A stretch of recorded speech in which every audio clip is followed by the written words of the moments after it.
Waking up startled to the sound of your alarm, you rub your eyes, get up, and turn on your laptop. You start the coffee maker and go freshen up, and by the time your coffee is ready, it's time to get to work. Logging onto Zoom, it seems like every day is the same. Now imagine yourself in a garden, a secluded little oasis of your own, full of flowers and leaves, shrubs with berries, overgrown mushrooms and gigantic flowers, a fountain in the background. The sun is shining and you're surrounded with the closest of your friends, the people you adore and haven't seen for months. You're happy, you laugh, and you talk for hours on end.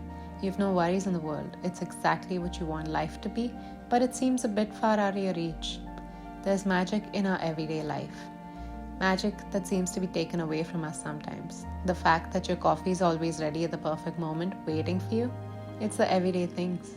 You don't need a big, grand, exciting day every day, but each day has something exciting in it. You just have to look for it. For my capstone, I wanted to design something that would bring a change into our everyday lives. For the past year, I've sat on my couch every day and wondered why my back hurts. I wish I had something to mess around and play with, a way to interact with the things that surround me and bring some change into my routine. So I made Bloom. Bloom is a series of sustainably sourced modular stools focused on bringing play into the home.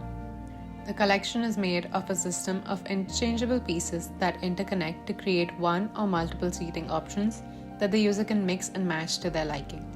It is meant to remind adults that we don't always need to be so serious or lose our sense of wonder as we grow up. To start, I wanted to find out more about the connection us humans had to our objects and why we care about certain things more than others.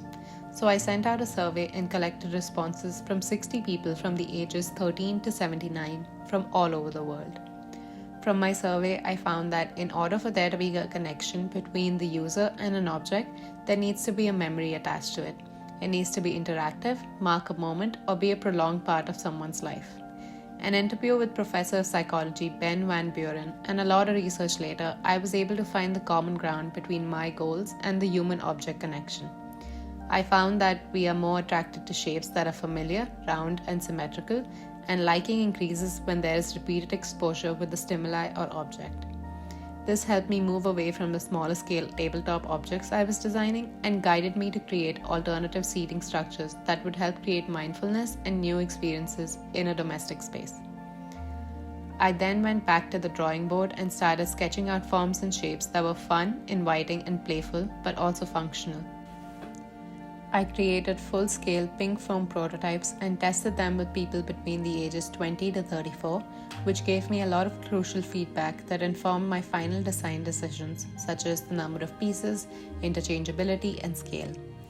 I also wanted the stools to be sustainable, and so with the aim of reducing global carbon emissions caused due to international shipping, the pieces are going to be sustainably produced in small batches.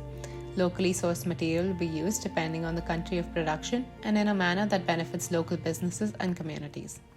For instance, if the stools are being produced in the European Union, they will be made using cork, whereas they will be manufactured in champ wood in India.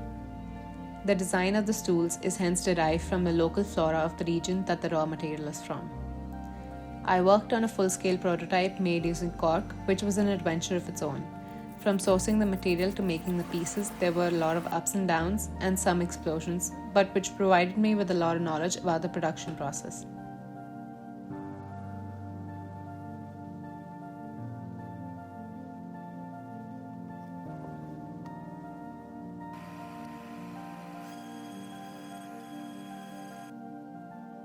So, after all this work, here is Bloom.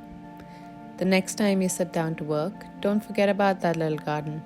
Pick up that flower and sit on the floor, close to the ground, creating your own wonderland. Find the new in each day.